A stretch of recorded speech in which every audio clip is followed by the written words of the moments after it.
Welcome, Internet Nomad. Today I'm sharing a game tale on Detroit Become Human. This is the third game in the David Cage trilogy of interactive stories.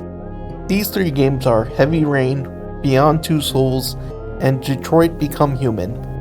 My first reference point for David Cage was a Scott the Woz video about Heavy Rain. I remember hearing things about Detroit Become Human being the best out of the three. That is why I skipped Beyond Two Souls for now. One day I'll beat that game as well. The game started with the Kara tech demo. Basically, Quantum Dream developed a new engine for PS3. They posted this tech demo of an android being tested. This sparked the idea for the game.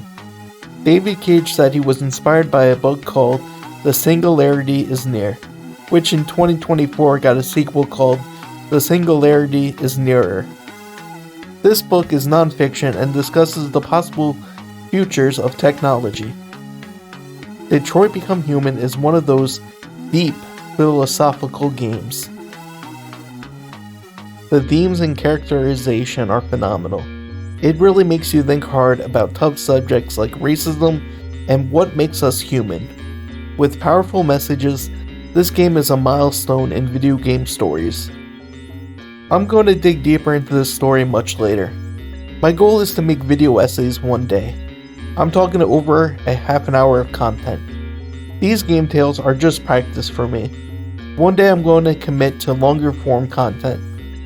With that in mind, I'm not going to cover the entire story today.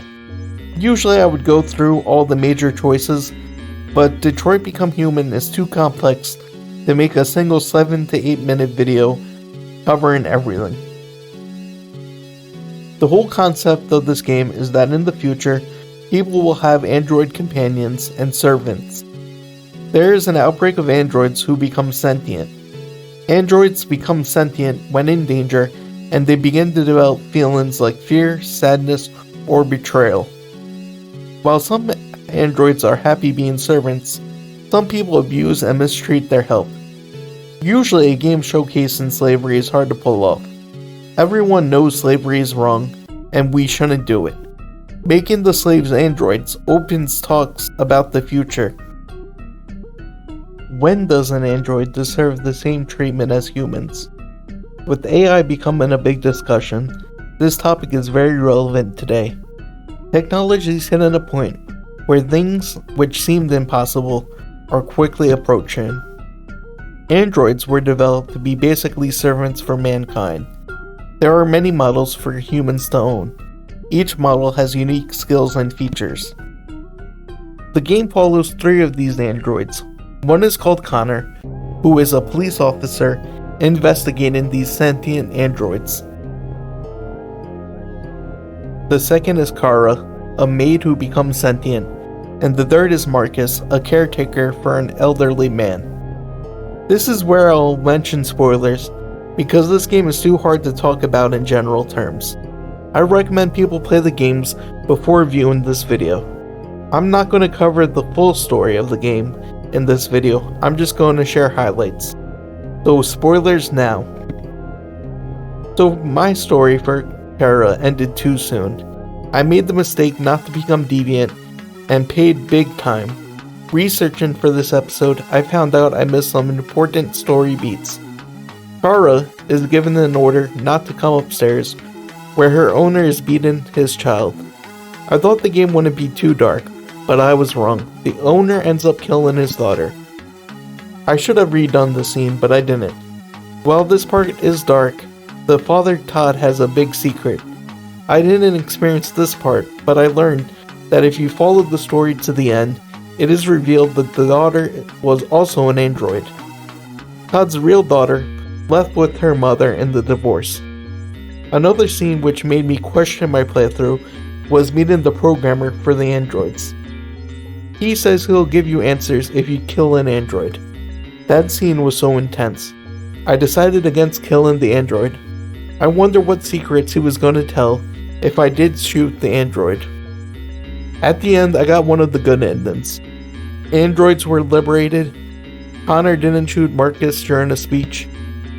What I liked about Detroit Become Human is how much your choices matter. It felt like a big puzzle.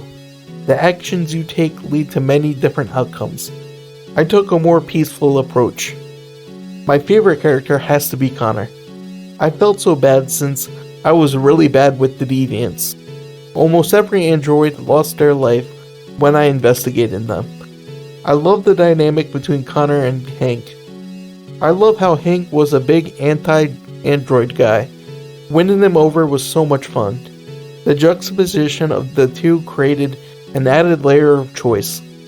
Hank slowly took my side from certain choices I made. In the end, Hank helps Connor to break into a factory and make all the androids become deviant. Hank is tricked by the next Connor. Basically, if one android dies in the police force, they are replaced by the same model and given all their predecessors' memories. While Hank discriminates against Connor at first, he grows to trust Connor. Hank goes through a full arc in this game.